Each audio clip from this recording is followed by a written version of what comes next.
അങ്ങനെ നമ്മളുടെ സ്റ്റേക്കേഷൻ്റെ ലാസ്റ്റ് ആയിട്ടുണ്ട് കേട്ടോ. ഇത് നമ്മൾ അവിടെ നിന്ന് ചെക്കൗട്ട് ചെയ്യേണ്ട ദിവസം രാവിലെയാണ്. അപ്പോൾ ഞാൻ നേരത്തെ തന്നെ എഴുന്നേറ്റിട്ടുണ്ടായിരുന്നു കേട്ടോ. എൻ്റെ നേരത്തും രാവിലെ ഒരു 8:30 അപ്പോൾ ഇനിയിപ്പോൾ കാണാൻ പറ്റില്ലല്ലോ. അവസാനമായിട്ട് ഒന്നും കൂടെ അവിടെയൊക്കെ ഒന്ന് കണ്ടു.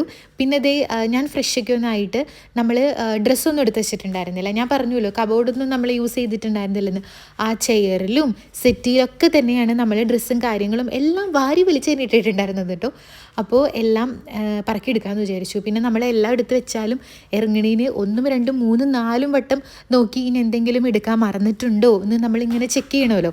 അല്ലെങ്കിൽ ഒരു സമാധാനം ഇല്ലല്ലോ. കാരണം നമുക്ക് ഇനിയിപ്പോൾ ചെന്ന് കഴിഞ്ഞ് കഴിഞ്ഞാലും തിരിച്ച് കിട്ടുമോ ഇല്ലയോ എന്നൊന്നും നമുക്കറിയില്ല. നമ്മുടെ വീട്ടിൽ വെക്കണ പോലെയല്ലല്ലോ.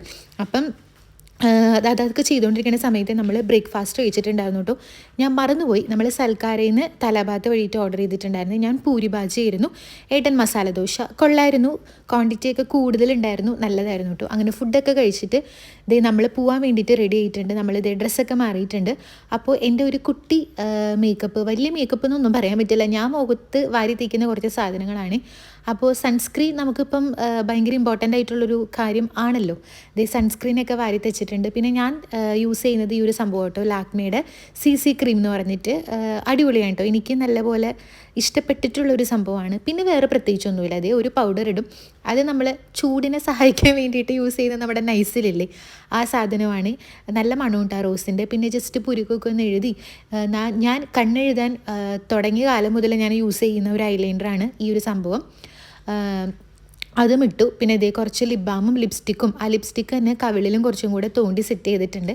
പിന്നെ ലിപ്സ്റ്റിക്ക് കുറേ ഇട്ടിട്ട് ഒരു ടിഷ്യൂ പേപ്പർ വെച്ചിട്ട് അത് തുടച്ചത് ഇതുപോലെ കാണിച്ച് കഴിയുമ്പോൾ കിട്ടുന്ന ഒരു ആത്മസംതൃപ്തി. അങ്ങനെ അതെല്ലാം കൂടെ കഴിഞ്ഞു. ഇതേ കമ്മലൊക്കെ ഇട്ടിട്ട് പിന്നെ ആദ്യം മുടി അഴിച്ചിടാമെന്ന് വിചാരിച്ചു. പക്ഷെ നമ്മൾ ക്യാപ്പൊക്കെ വെച്ചിട്ടാണല്ലോ പുറത്ത് പോവുക. അപ്പോൾ പിന്നെ മുടി അഴിച്ചിട്ട ഒരു ഗുമ്മില്ലല്ലോ. അങ്ങനെ ഇതേ എല്ലാം സെറ്റായിട്ടുണ്ട്. പിന്നെ ഇപ്പം ക്യാപ്പും കൂടെ ഉള്ളത് കൊണ്ട് നമുക്ക് കുറച്ചും കൂടെ പ്രൊട്ടക്ഷൻ കിട്ടണ പോലെയൊക്കെ തോന്നും. നമ്മളുടെ ഫേസിൻ്റെ കുറച്ച് ഭാഗം ഇങ്ങനെ നീണ്ടൊക്കെ നിൽക്കുമല്ലോ. അങ്ങനെ അതെല്ലാം വെച്ച് ഇത് സെറ്റായിട്ടുണ്ട്. ഇത് മുടുക്കി എന്നൊക്കെ പറയണ പോലെ. അങ്ങനെ എല്ലാം കഴിഞ്ഞു, ഞാൻ റെഡിയായി കഴിഞ്ഞിട്ടുണ്ട്. അപ്പോഴത്തേക്കും ഏട്ടനും കൂടെ റെഡിയായി കഴിഞ്ഞു. പിന്നെ 3, 4 തവണ നമ്മുടെ സാധനങ്ങൾ എന്തെങ്കിലും മറന്നിട്ടുണ്ടോ എന്നൊക്കെ നോക്കി നമ്മുടെ റൂമിനോട് ടാറ്റ ബൈ ബൈ ഒക്കെ പറഞ്ഞിട്ട് നമ്മൾ ഇറങ്ങിയിട്ടുണ്ട്. നമ്മൾ ഇറങ്ങിയപ്പോഴത്തേക്കും ഒരു ട്രാം പോയിട്ടുണ്ടായിരുന്നു. അപ്പോൾ അങ്ങനെ ഇതാണ് കേട്ടോ നമ്മുടെ ട്രാം, റോട്ടിൽ കൂടെ പോകുന്ന തീവണ്ടി. ഞാൻ അങ്ങനെയാണ് അതിനെ വിശേഷിപ്പിക്കുന്നത്. എനിക്ക് ആദ്യമായിട്ട് ഇതൊക്കെ കണ്ടപ്പോൾ ഭയങ്കര ആശ്ചര്യമായിരുന്നു. നമ്മുടെ നാട്ടിൽ ഈ സംഭവമൊന്നുമില്ലല്ലോ.